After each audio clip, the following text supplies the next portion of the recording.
Blessing Muzarabani নন বেনসিয়াসো। April মাসে player of the month পুরস্কার পেলেন মেহেদী হাসান মিরাজ। সবশেষ জিম্বাবুয়ে সিরিজটা দারুণ কেটেছে মেহেদী হাসান মিরাজের। দ্বিতীয় টেস্টে ম্যাচ সেরা হয়ে জিতিয়েছেন দলকে, পেয়েছে সিরিজ সেরার পুরস্কারও। সেই সুবাদে আইসিসির মাস সেরা খেলোয়াড়ের পুরস্কারও পেলেন তিনি। বাংলাদেশ জিম্বাবুয়ের মধ্যকার 2 ম্যাচের টেস্ট সিরিজে দুর্দান্ত পারফর্ম করেছে মিরাজ। প্রথম টেস্টে 2 ইনিংসে টানা 2টি 5 উইকেট শিকার করে আলো ছড়িয়েছিলেন তিনি।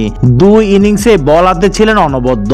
সিলেটে সেই টেস্টে 2 ইনিংসে যথাক্রমে তার বোলিং ফিগার ছিল 52 রানে 5 উইকেট ও 50 রানে 5 উইকেট।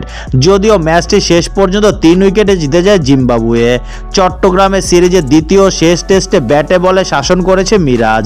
দীর্ঘদিন পর দেখা পান টেস্ট সেঞ্চুরির, সেই সাথে পরের ইনিংসে নেন 5 উইকেটও। চট্টগ্রাম টেস্টের প্রথম ইনিংসে 162 বল মোকাবেলা করে করেন 104 রান। পরে বল হাতে আবারও 5 উইকেট তুলে নিয়ে জিম্বাবুয়েকে অল আউট করে দেন।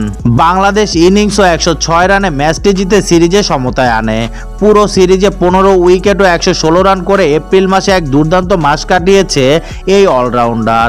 বোলিং গড় 11.86 এবং ব্যাটিং গড় 38.66।